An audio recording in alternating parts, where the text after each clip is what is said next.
Picture this. It's deep winter, sometime in the 1300s. A one-room cottage in rural England. The sun set hours ago. Outside, the temperature has dropped below freezing. Inside, a family of 5 huddles near the central hearth. Father, mother, 3 children. There, wrapped in every piece of wool they own. The fire crackles. Orange light dances across earthen walls. For now, they're alive. Then, someone notices. The flames are shrinking. The logs have burned down to embers. And there's a problem. They're out of dry wood. The pile by the door is soaking wet from yesterday's snow. The father tries anyway. He places a damp log onto the coals. It hisses. Smoke fills the room. The log doesn't catch. Just sits there suffocating what's left of the fire. Within minutes, the embers fade from orange to red to gray. The light dies. The warmth dies. And the cold, that patient predator that's been waiting outside all day, creeps through the gaps in the door, rises from the earthen floor, and wraps around them like a fist. This is the moment every medieval peasant feared. The moment the fire went out. Today, we're stepping into that darkness. We're going to discover what happened when the one thing keeping a peasant family alive disappeared. Because in medieval Europe, fire wasn't luxury. It wasn't comfort. It was survival. And when it went out, people died. Not always. Not every time. But often enough that every family knew someone who didn't make it through a winter night. So how did they survive? How did they keep the fire alive? And when they failed, what did they do next? Let's start with why fire mattered so much. In a medieval peasant cottage, fire was everything. It was your heater, your stove, your nightlight, and your alarm system all in one. Most peasant families lived in single-room dwellings. One room. That's it. Walls made of wattle and daub, basically sticks and mud. The carmen, skmaun, machates words conceasing ep, machates roofs that leaked. Earthen floors that stayed perpetually damp and cold. No insulation.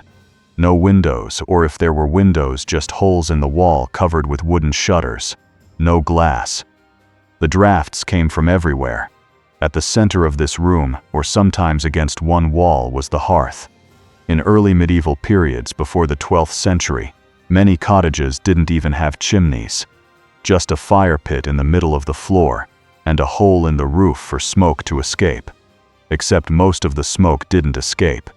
It just hung in the air, stinging eyes, coating lungs. Later periods saw the addition of wall fireplaces with actual chimneys, but even these were crude. Stone or clay, poorly constructed, always on the verge of catching the thatch on fire. This fire did everything. It cooked your food, boiled your water, kept you from freezing, gave you light to see by once the sun went down. It dried your wet clothes. It kept wild animals away. It was where you gathered to talk, to mend clothes, to tell stories to your children before sleep. Without it, you had nothing. No heat. No light, no cooked food, just darkness and cold, and the slow creep of hypothermia. So why did fires go out? Because keeping one alive was harder than you think. First, fuel. Peasants gathered wood from common lands, forests where they had rights to collect fallen branches and dead wood. But wood wasn't unlimited. In winter, competition was fierce. Everyone needed fuel. The forest floor got picked clean, and even if you found wood, it might be wet, soaked through from rain or snow. Wet wood doesn't burn. It smokes and hisses and kills your fire. Then, there was maintenance. Fire requires attention. Someone has to add wood at the right intervals. Too much, you smother it. Too little, it dies. If you're sick, exhausted from a day working the Lord's fields, or if you simply fall asleep, the fire burns down. And once those embers fade to ash, you're done. You've lost it. Accidents happened too. A log rolls off the hearth. A child knocks over the woodpile onto the flames and scatters them. A gust of wind through a poorly fitted door blows ash everywhere and extinguishes what's left. And sometimes people just miscalculated. They thought they had enough wood to last the night. They didn't. When darkness fell, the psychological weight was immense. We're talking about complete absolute darkness. No streetlights. No glowing windows from neighbors because your neighbors were far away and their windows were just holes covered with shutters. No ambient light from anywhere. When your fire went out, you couldn't see your hand in front of your face. Children screamed. Adults felt the panic rise. Because darkness in the medieval world wasn't just uncomfortable. It was dangerous. That's when spirits walked. When wolves prowled. When criminals moved. Darkness meant vulnerability. But peasants weren't helpless. They developed techniques, rituals, entire systems designed to keep fire alive through the night. The most important tool was something archaeologists found in medieval London. It's called a curfew. From the French couvre-feu, fire cover. These were large ceramic lids shaped like domes or bells with vents cut into the sides.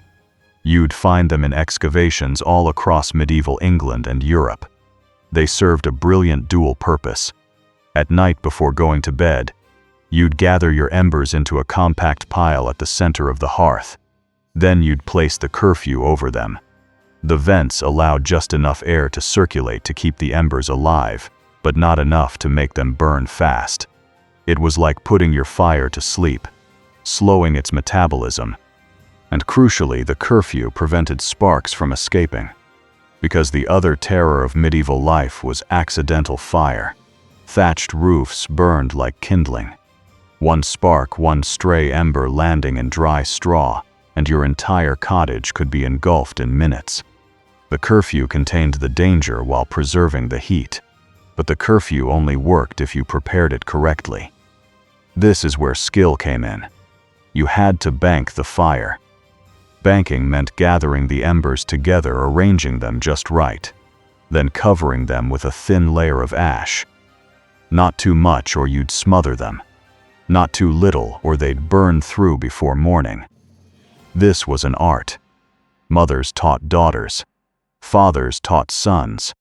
You learned by watching, by doing, by occasionally failing, and spending a freezing night as punishment for your mistake. Wood selection mattered too. Not all wood burns the same. Oak logs burn slow and steady. Perfect for overnight. Softwoods like pine burn fast and hot. Great for cooking but terrible for sustained heat. Peasants saved their best hardwood for nighttime. They rationed it carefully, especially in deep winter when every log counted. The bedtime ritual around fire was sacred.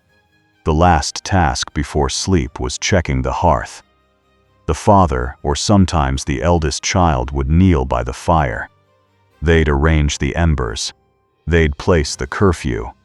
They'd check that no sparks were loose. And often they'd pray. Fire was a gift from God.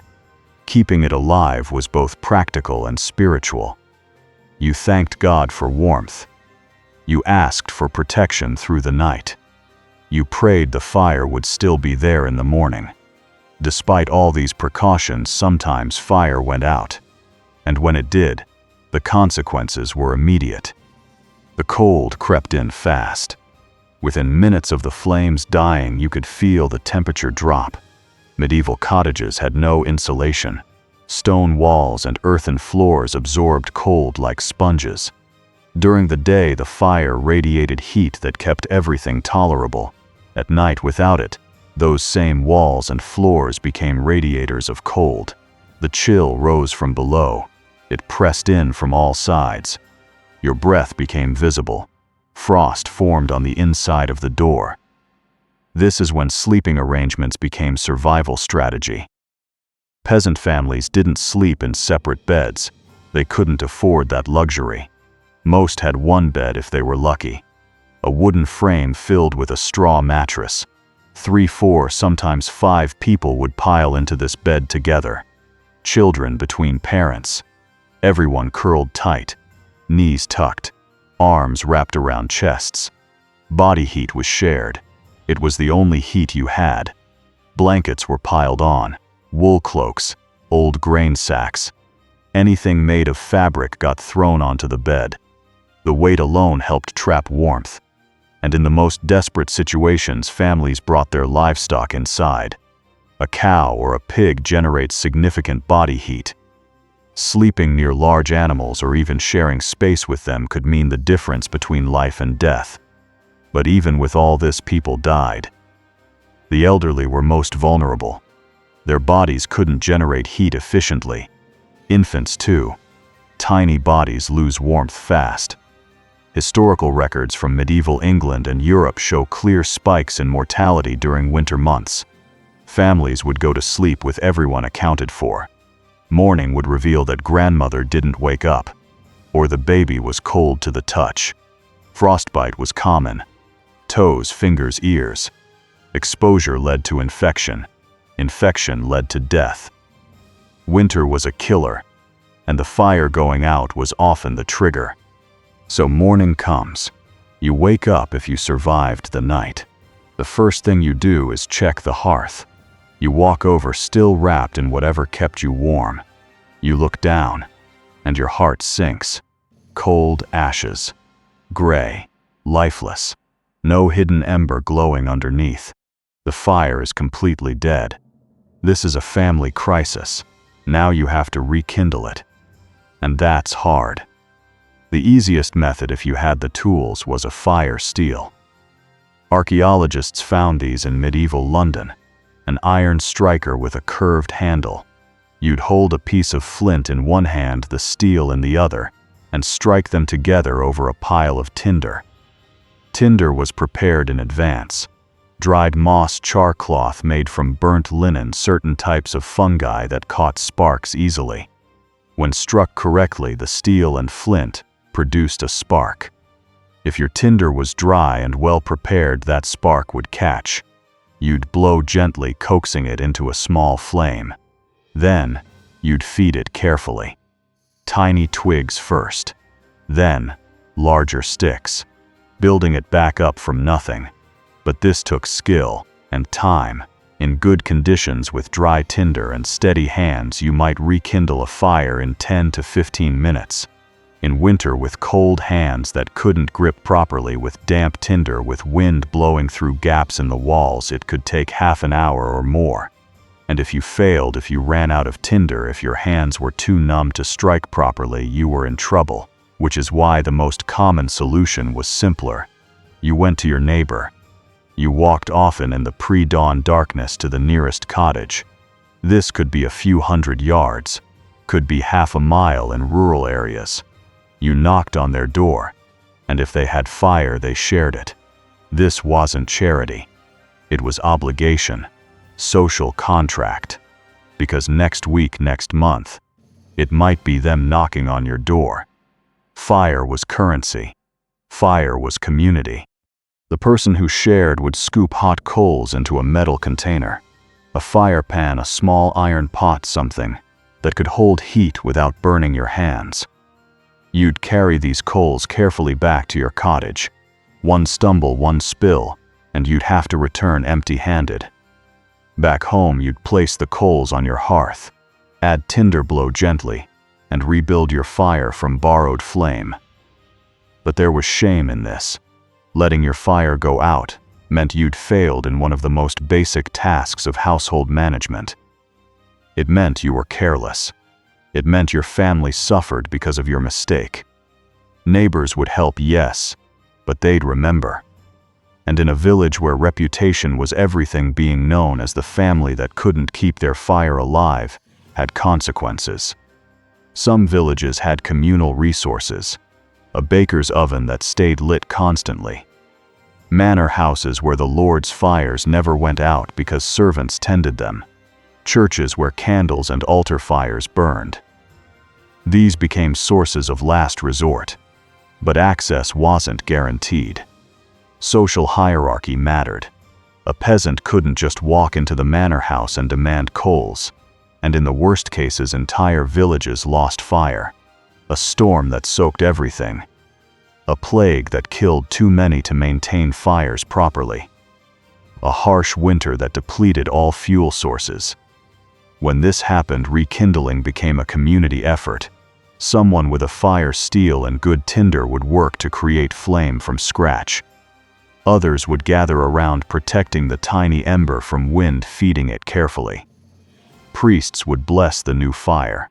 It became ritual, sacred, because fire was life. The social implications of firekeeping ran deep through medieval society. Fire was more than warmth. It was social currency. Families that managed fire well, that never let it die, that had fuel stockpiled and skills honed, these families had status. When young people married, firekeeping abilities were considered. A woman who could maintain embers overnight, who knew exactly how much ash to use, who could rekindle from nothing, this woman was valuable. A man who could gather and store enough fuel, who could keep his family warm through winter, this man was reliable. Sharing fire created bonds. Villages ran on reciprocity. You shared your fire this week. Your neighbor shared their grain next week. This web of mutual obligation held communities together. Refusing to share fire when you had it was a serious breach. It could get you ostracized, frozen out literally and socially. The economic impact of lost fire was significant too. A day spent rekindling fire was a day not working the fields, not tending livestock, not doing the work that kept you fed. Food that needed cooking went uneaten or spoiled. Tools that required fire for maintenance or repair went untended. Crafts that depended on heat, like basic metalwork or pottery, halted completely. Losing your fire could cascade into losing productivity, which meant losing food, which meant hunger. Class differences were stark. Wealthy households had servants whose job was to maintain fires. Multiple fireplaces meant redundancy. If one fire died, others remained. Access to better fuel, purchased rather than gathered, meant drier wood and more reliable burning. The wealthy rarely faced the terror of complete fire loss. For peasants, you were always one mistake from crisis. One wet woodpile. One moment of inattention. One harsh storm. The margin for error was razor thin. Winter amplified everything. Winter nights in medieval England lasted 14 to 16 hours. Darkness from 4 p.m. until 8 a.m. That's a long time to keep fire alive. The cold was more extreme. The fuel was harder to find and keep dry. Illness was more common, which meant less ability to tend the fire properly. Everything that made firekeeping difficult got worse. Autumn was preparation season. Families spent weeks gathering wood, stockpiling it under whatever shelter they could manage. Dry tinder was collected and stored carefully. Hearths were repaired. Cracks in walls were patched, though never perfectly. The wealthy bought extra fuel. The poor scavenged and hoarded every stick they could find. At night, someone often stayed partially awake. This connects to the medieval sleep pattern historians discovered. First sleep, then a period of wakefulness, then second sleep. During that middle of the night waking period, someone would check the fire. Add a log if needed. Adjust the embers. Make sure the curfew was still properly placed. The elderly often took this role. They slept lighter anyway. Their contribution was vigilance. Morning was assessment time. Did everyone survive the night? Children accounted for. Any signs of frostbite on exposed skin? Check fingers, toes, ears. Is the fire still alive under the curfew? If yes, thank God and carefully revive it. If no, begin the rekindling process and hope the neighbors are awake. Fire was more than practicality. It was metaphor. Peasant life was like that fire. It required constant vigilance. One mistake, one moment of carelessness, and everything could fall apart. You couldn't relax. You couldn't assume tomorrow would be like today. Every night brought uncertainty. Every sunset was a small test of your ability to survive until sunrise. Community wasn't optional. It was essential. You needed neighbors. You needed to be the kind of person neighbors would help. Individualism would get you killed. Fire sharing was community in its most literal form. Warmth passed from hand to hand. Survival made collective. And there was resilience in ritual. The bedtime check, the careful banking of embers, the prayer before sleep, the morning assessment. These rituals created structure. They transformed the terrifying unpredictability of life into manageable steps. Do this then, this. Follow the pattern. Trust the knowledge passed down from your parents. And maybe, just maybe, you'll wake up warm. But we have to be honest. The fire went out sometimes, and when it did, people died. Not every time, not even most times, but enough. Enough that every village had stories. The winter when old Thomas froze because he was too proud to ask for coals. The year the Miller family lost their infant daughter after 3 days without fire. The widow who was found in the spring, sitting by her cold hearth, hands still clutching the fire-steel shed, been too weak to use properly. Medieval peasants weren't heroic. They weren't romantic figures huddled nobly against the darkness. They were terrified, exhausted, cold, desperate.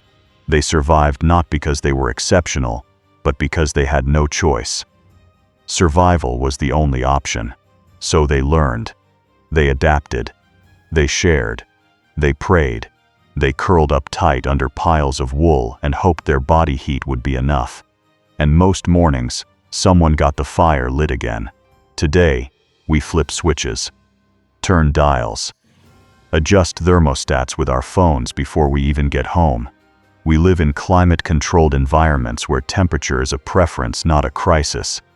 Fire has become decorative, something we light in fireplaces for ambiance on holidays. We've forgotten what it meant when fire was survival. We've lost those skills too. How many people today could start a fire with a steel and flint? How many could maintain embers overnight using only ash and ceramic? How many would think to share their heat with neighbors as social obligation rather than charity? We've traded that knowledge for convenience. And that's probably progress. Probably better. We don't die from cold nights anymore, at least not in the same numbers. But there's something worth remembering about medieval peasants and their fires. They lived balanced on the edge of catastrophe. Every single night. One error, one accident, one stroke of bad luck, and the cold would take them. And yet, they survived. Generation after generation. Century after century. Through plagues and famines and wars and winters that killed as surely as any army. They survived because they understood something we've forgotten. That survival is communal. That warmth must be shared. That the skills of fire-keeping, the rituals of maintenance, the willingness to knock on a neighbor's door in the dark and ask for help, these weren't weaknesses. They were strengths. So the next time you adjust your thermostat or light a candle for atmosphere, or complain that your room is a little chilly, remember this. Somewhere in the past 500, 600, 700 years ago, a family just like yours was huddled in the dark, cold seeping through the walls, children shivering, parents making impossible calculations about fuel and food and whether they'd all survive until spring. The fire went out sometimes, and they died. But most mornings someone got it lit again. Smoke rose from cottage chimneys. Another night survived. Another day beginning. And that simple act, that daily resurrection of flame from ash, that was everything. They made it. Not because they were warm, but because they were determined. And sometimes that was enough.